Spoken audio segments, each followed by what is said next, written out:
Ravi de vous retrouver pour cette nouvelle édition d'information. Mesdames, Messieurs, bonsoir. Place au titre. Le président de la République arrive à Nouadhibou en provenance de la Turquie où il a participé au premier sommet mondial sur l'action humanitaire.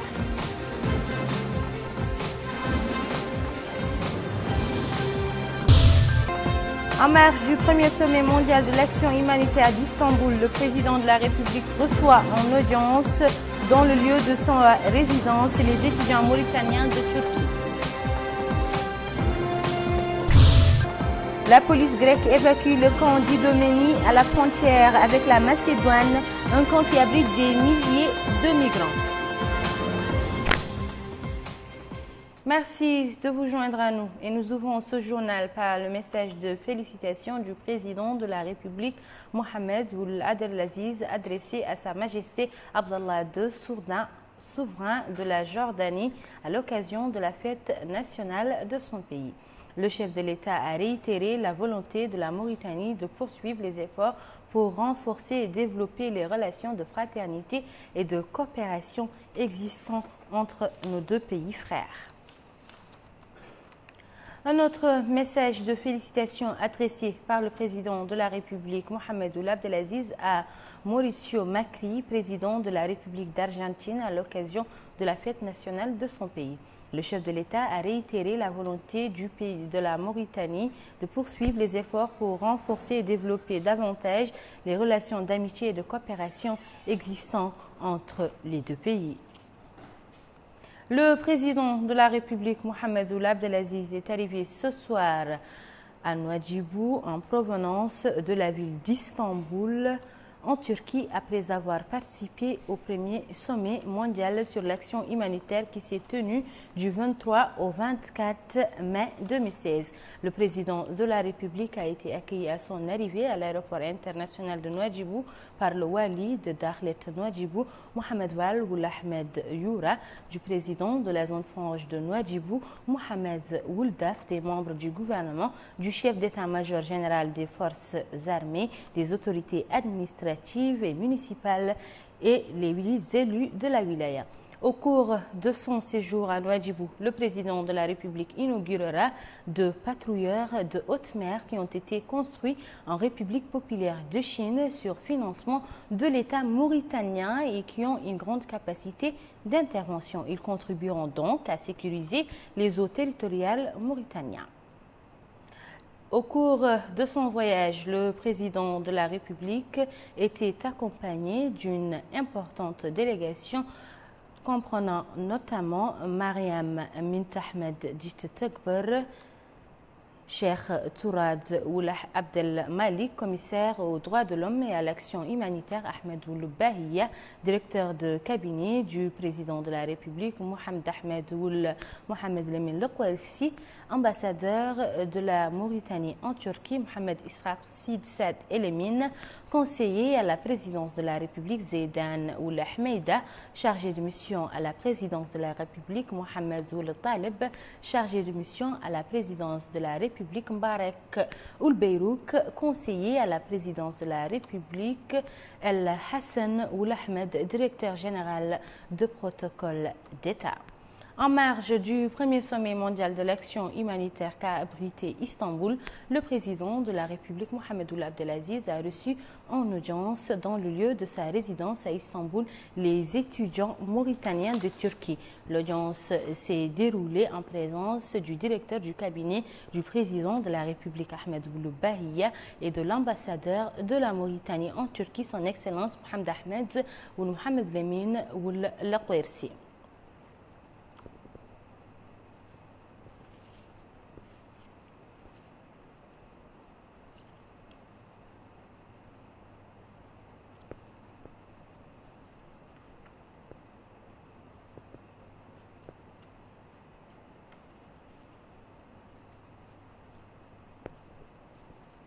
Avant le développement du reste de l'actualité nationale et internationale, ce communiqué qui entre dans le cadre de l'encadrement des opérations artisanale de prospection et de prélèvement aurifère en cours et en application de l'arrêté numéro 356 MPEM du 22/4/2016 portant définition d'une zone d'activité artisanale et fixant les conditions d'attribution des autorisations de prospection et de prélèvement des substances minérales. Le ministère du Commerce, de l'Industrie et du Tourisme informe à cet effet le public concerné de la mise en place par la Caisse de dépôt et de développement de guichets chargés des opérations d'achat des quantités d'or prélevées.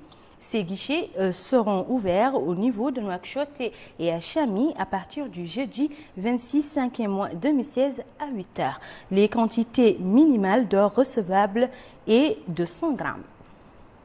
Il est rappelé que toute autre sortie d'or du territoire national en violation de la réglementation en vigueur expose les contrevenants aux sanctions prévues à cet effet. Pour toute information complémentaire, les intéressés sont priés de s'adresser au dit guichet ou à la direction générale de la Caisse de dépôt et de développement. La suite de ce journal nous mène à l'Assemblée nationale où s'est tenue aujourd'hui la réunion de la Commission de l'orientation islamique des affaires sociales et culturelles et des ressources humaines à l'Assemblée nationale présidée par la députée Maïmouna Mintetaki, sa présidente.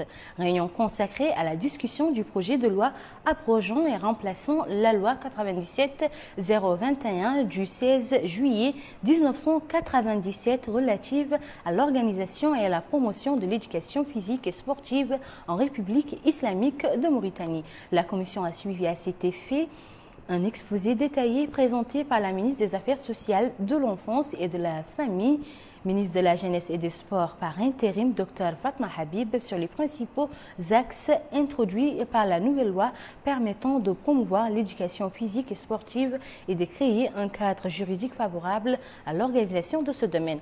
La commission procédera sur la base de cette réunion à l'élaboration d'un rapport détaillé sur le dit projet de loi pour le présenter au cours de la séance plénière qui sera organisée pour sa discussion. La salle des réunions au ministère de l'économie et des finances a abrité aujourd'hui les travaux de la réunion périodique entre l'État mauritanien et les bailleurs de fonds en présence des représentants des missions diplomatiques et des bailleurs de fonds internationaux. Cette réunion qui a eu lieu tous les 3 mois a été présidée par le ministre de l'économie et des finances, Mokhtar Oulindjaï, qui a loué les relations de partenariat fructueux existants entre notre pays et les partenaires au développement avant de laisser la place à l'exposition du rapport préparé par la commission technique conjointe qui a tenu sa réunion le 3 mai courant. L'ordre du jour comprend l'exposition des étapes franchies par le gouvernement mauritanien sur le chemin de l'élaboration de la stratégie de la croissance accélérée et de la prospérité partagée 2016-2030, suivie par l'ouverture des travaux devant les bailleurs de fonds pour faire part de leurs différents points de vue dans ce domaine. La réunion s'est déroulée en présence du gouverneur de la Banque centrale de Mauritanie, Abdelaziz Ouldahi, du secrétaire général du ministère de l'économie et des finances, Mohamed Ahmed Aïda, et plusieurs cadres du ministère. Lancement hier soir de la 6e édition du Festival national du théâtre scolaire organisé par l'Association des comédiens mauritaniens au sein du lycée Arafat II. La manifestation a eu lieu en présence des ministres de l'Éducation nationale, des Affaires sociales, de l'enfance et de la famille, du Wali de Nouakchott Sud et du Hakam d'Arafat. Rabbi Adida. Le théâtre scolaire, un outil pédagogique efficace. C'est sous ce thème que la 6e session du Festival national du théâtre scolaire a été organisée.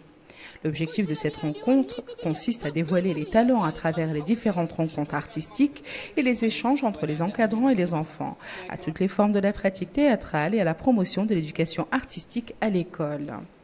Le ministre de la Culture et de l'Artisanat, porte-parole du gouvernement, le Dr Mohamed Lemine Cheikh, a souligné dans son allocution prononcée pour la circonstance l'importance du rôle éducatif de la culture et des arts, notamment le théâtre. Il a par ailleurs insisté sur la nécessité pour le pays de développer un théâtre national qui participe à l'œuvre de développement national, ajoutant que sur instruction du président de la République, Mohamed Abdelaziz, son département soutient l'association des comédiens mauritaniens. Pour sa part, le président de l'Association des comédiens mauritaniens, Baba Wilmini, a déclaré que son institution a décidé de lancer le théâtre scolaire parce qu'elle considère qu'il s'agit d'une activité pédagogique qui contribue à raffermir à la fois la personnalité individuelle et collective. La rencontre a été marquée par la présentation de différents sketchs, notamment un sketch pour les sourds présenté par le Forum mauritanien, La clarté de la lune, et plusieurs sketchs ont été joués dans toutes les langues nationales. Notons que cette édition est particulière. Les participants à la première édition du Festival national du théâtre scolaire sont aujourd'hui les encadrants de cette 6e édition. Démarrage aujourd'hui des travaux de l'atelier de sensibilisation sur la vulgarisation du cadre juridique et institutionnel de la zone franche de Nouadhibou et des procédures extra-juridictionnelles applicables à cette zone. Objectif, l'encouragement du secteur privé et le développement des infrastructures dans la zone franche de Nouadhibou pour en faire un pôle de compétitivité, un hub régional de classe internationale. Salem Mejbour Salem. La rencontre qui s'est ouverte ce matin au siège de la Chambre de commerce, d'industrie et d'agriculture s'insère dans le cadre des activités du Centre de régulation de la zone franche de Nouadhibou. Une structure chargée, entre autres, de veiller au respect des lois et règlements relatifs à la zone franche, aux zones de développement et aux infrastructures dans des conditions objectives, transparentes et non discriminatoires, veiller au caractère transparent et non discriminatoire des procédures et modalités de sélection des titulaires de conventions et marchés spéciaux. Autre objectif, s'assurer du respect des conditions d'enregistrement et d'octroi des agréments aux entreprises, garantir l'accès des entreprises prioritaires aux services et utilités à l'intérieur des zones d'activité à des conditions claires et non discriminatoires. C'est justement dans ce sillage que se tient cette réunion sur la vulgarisation du cadre juridique et des procédures extra-juridictionnelles applicables à la zone franche de Nouadhibou. Un système dont le bien fondé a été largement développé par le président du Centre de régulation de la zone franche de Nouadhibou, M. Moussa Oulahmedna. Présidé par un autre intervenant, le secrétaire général de la Chambre de commerce, d'industrie et d'agriculture, qui s'exprimait au nom du président de l'institution. Une institution qui appuie toute initiative allant dans le sens de la promotion de l'investissement dans le secteur privé encadré par la zone franche de Nouadhibou. Les travaux de l'atelier sur la revue à mi-parcours du projet d'appui au secteur de l'enseignement de base organisé par la direction des projets éducation-formation ont débuté aujourd'hui à Nouakchott.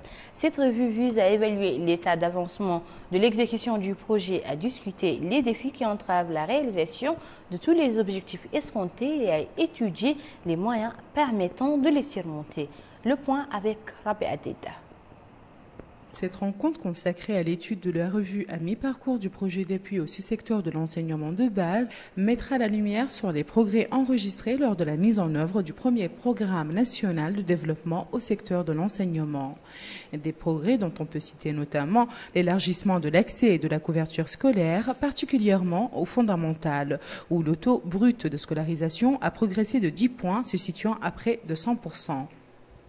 À cette occasion, le secrétaire général du ministère de l'économie et des finances, Mohamed Ahmed Aïd, a rappelé qu'au cours des dernières années, la Mauritanie a entamé sous la direction du président de la République la réalisation d'un vaste projet de développement intégré visant à lutter contre la pauvreté et la marginalisation, à l'enracinement des valeurs de citoyenneté, de participation et de solidarité, ainsi qu'à la consolidation de l'état de droit au sein duquel tous les membres de la communauté nationale vivent dans un climat d'égalité, de liberté et de justice. Le secrétaire général a ajouté qu'il ne fait aucun doute que le système scolaire représente pour un tel projet une locomotive d'avant-garde, car l'éducation constitue à la fois la clé et le garant du développement. C'est à travers l'éducation que l'on développe la conscience civique et les valeurs de fraternité et de citoyenneté, a-t-il ajouté. Et enfin, le secrétaire général a ajouté que l'éducation est aussi l'arme redoutable pour vaincre l'ignorance, la violence et l'extrémisme. C'est également par le biais de l'école que l'on parvient à promouvoir l'éducation sanitaire et environnementale, à développer l'économie, à favoriser la mobilité sociale et à cultiver l'espoir a-t-il dit. Cette revue à mi-parcours permettra d'évaluer l'état d'avancement de la mise en œuvre du projet, de discuter des défis qui entravent l'atteinte des objectifs et les voies et les moyens de les surmonter, de passer en revue les aspects de passation des marchés de gestion financière et de génie civil, de passer en revue les projections de décaissement et les actions à mettre en œuvre durant la période restante et d'évaluer l'opportunité de la restructuration du projet d'appui au sous-secteur de l'enseignement de base. Inauguration aujourd'hui d'un centre d'échange à distance créé par l'Agence nationale de promotion de l'accès universel aux services de base en partenariat avec l'Agence internationale de l'énergie nucléaire. Ce centre contribuera au renforcement des acquis réalisés dans le domaine d'éthique et à la facilitation des échanges des données et des idées à travers le monde. Plus de précisions avec Salem Mejbour Salem. La Mauritanie bénéficie désormais des retombées du programme de développement des nouvelles technologies de l'information et de la communication initié et mis en œuvre par l'Agence internationale de l'énergie atomique AIA. Un programme exécuté au profit de 24 pays, dont la Mauritanie justement. C'est dans ce cadre que s'inscrit l'inauguration de ce centre d'échange à distance. Un centre qui fera partie des réseaux africains pour l'éducation, les sciences et les technologies. La nouvelle structure constitue un pas de plus sur la voie du développement des nouvelles technologies de l'information et de la communication.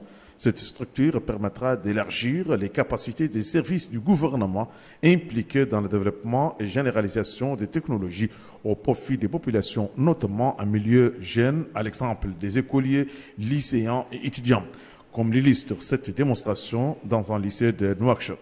La cérémonie d'inauguration du centre a été marquée par plusieurs interventions, dont celle du secrétaire général du ministère de l'Emploi, de la formation professionnelle, des nouvelles technologies de l'information et de la communication, M. Mohamed Oulaïba, et M. Sidi Mohamed Oul Mouad, directeur de l'Agence nationale de promotion d'accès universel aux services de base.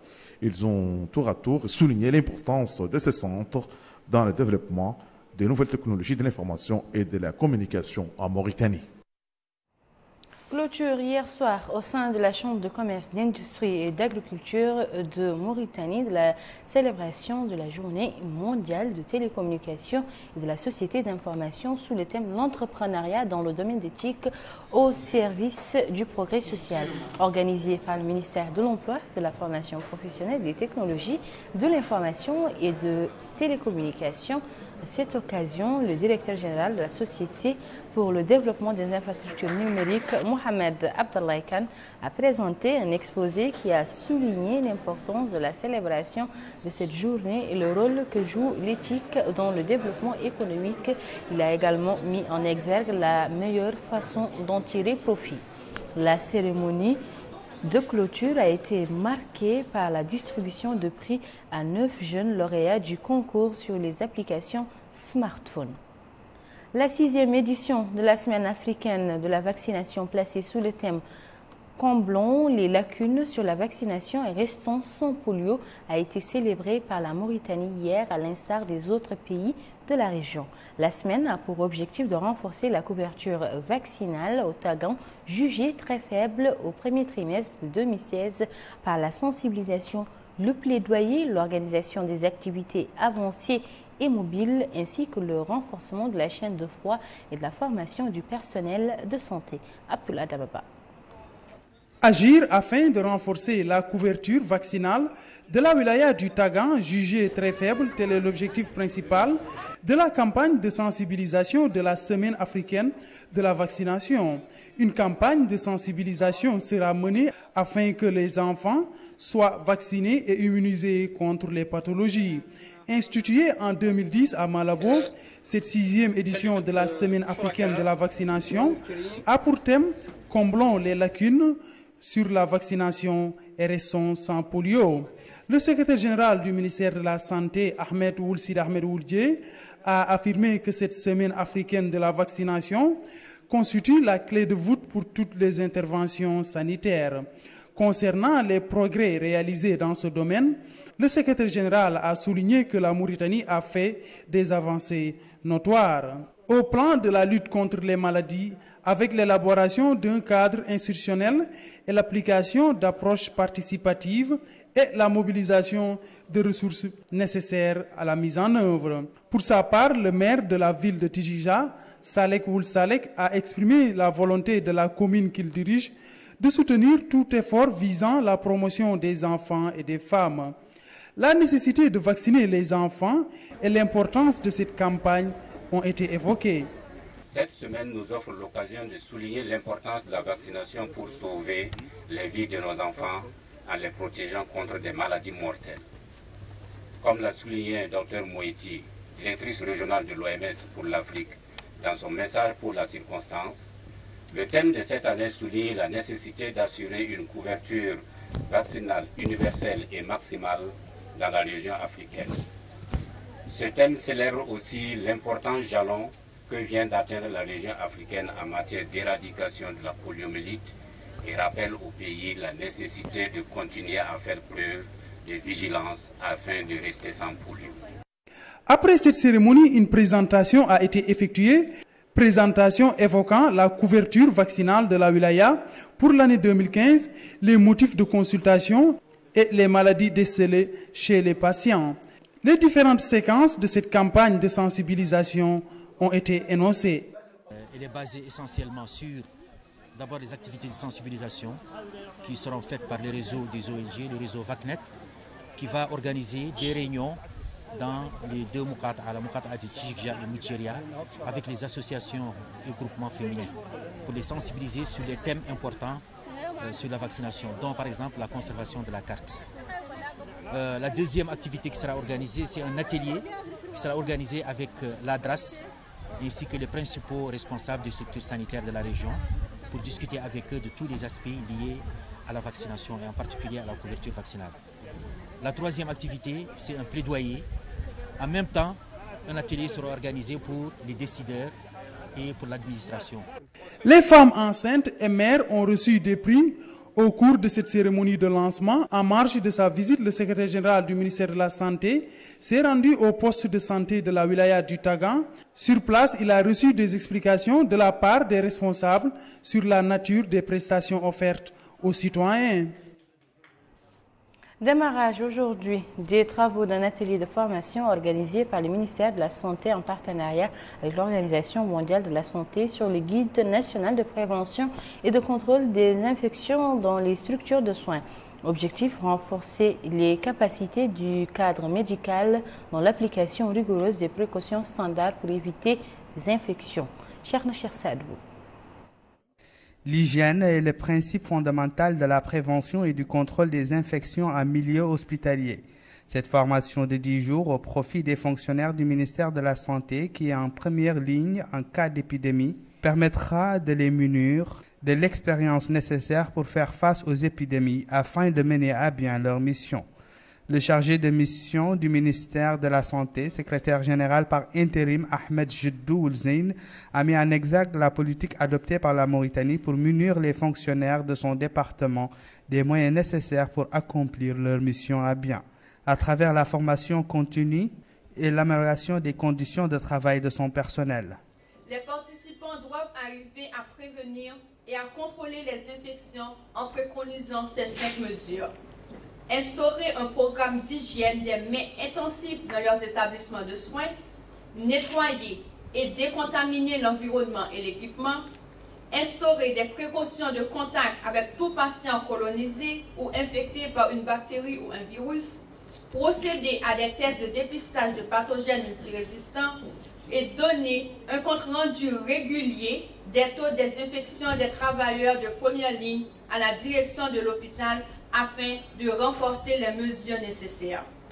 La collaboratrice du représentant permanent de l'OMS a rappelé l'importance de cette formation. Cette formation permettra l'instauration d'un programme d'hygiène intense et permettra aux participants de renforcer leurs capacités dans l'application des mesures d'hygiène conformes avec les normes internationales. L'inspection de l'enseignement fondamental de la Muqata de Sebkha a organisé aujourd'hui une journée pédagogique à l'occasion de l'approche de la clôture de l'année scolaire 2015-2016. Célébration marquée par des activités diverses allant de la récitation de poèmes à l'interprétation de sketchs. Abdullah Damaba. Les élèves de la Muqata de Sebkha ont célébré à l'unisson cette journée pédagogique qui s'est tenue en présence du personnel enseignant, des parents d'élèves et des élèves des différents établissements. Cette journée a été marquée par plusieurs prestations des élèves qui ont étalé leur talent d'artiste. Ainsi, ils ont présenté des sketchs évoquant le comportement civique que doit avoir le citoyen. Cheikh Naoul Abdallahi, inspecteur au niveau de cette Muqata, a mis en exergue l'importance de l'éducation qui, dit-il, est derrière tout développement d'un pays. Le personnel enseignant, souligne-t-il, a adopté cette année un plan d'action afin de garantir aux élèves les meilleures conditions de réussite. Il a enfin souligné que la famille scolaire est prête à redoubler d'efforts avec la coopération des parents d'élèves pour permettre aux enfants d'avoir accès à un enseignement de qualité. S'exprimant au nom de ses camarades élèves, cette jeune fille a remercié le personnel enseignant pour les efforts déployés et le travail fourni, ce qui, dit-elle, a abouti à la réussite des élèves de cette Muqata. À la fin de cette cérémonie, des prix ont été distribués au profit de certains élèves qui se sont distingués au cours de cette année scolaire et au corps enseignant de cette Muqata. Autre inspection de l'enseignement fondamental qui a organisé aujourd'hui une journée pédagogique à l'occasion de l'approche de la fin de l'année scolaire, c'est celle de la Muqata de Tayaret. Les détails de cette journée pédagogique avec Rabi Adida.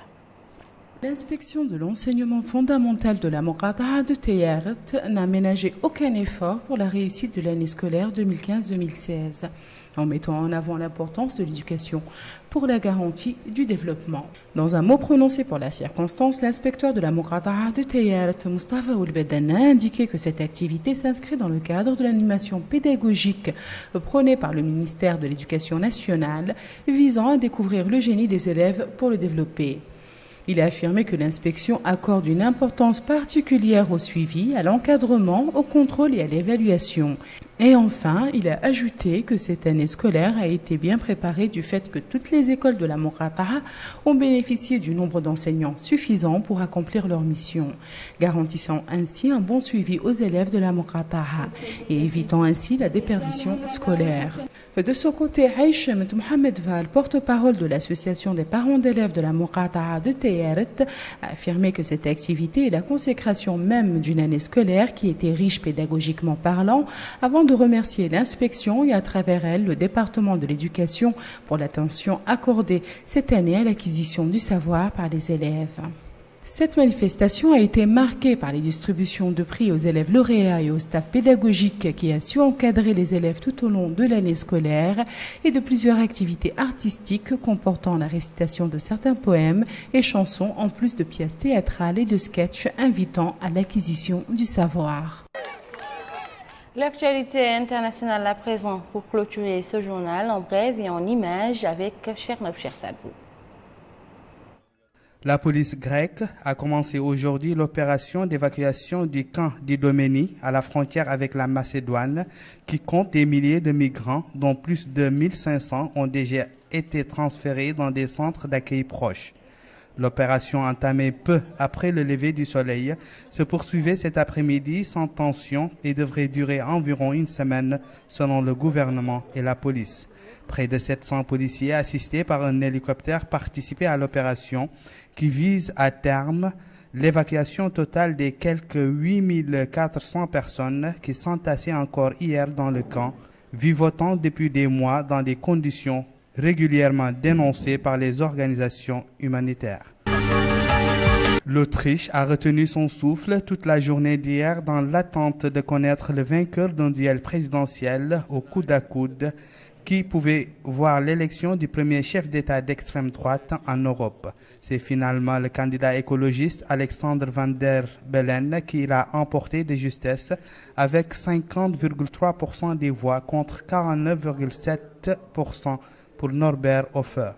Le parti d'extrême droite autrichien s'est présenté aujourd'hui comme plus fort que jamais après sa courte défaite à la présidentielle, son chef Heinz Christian Saar affirmant viser désormais la chancellerie. Nous sommes aujourd'hui plus forts que jamais, a déclaré M. Chart à l'occasion de la première conférence de presse du parti depuis la proclamation des résultats du scrutin présidentiel lundi. Voilà, mesdames et messieurs, c'était tout pour cette édition. Le rappel des titres. Le président de la République arrive à Nouadhibou en provenance de la Turquie où il a participé au premier sommet mondial sur l'action humanitaire.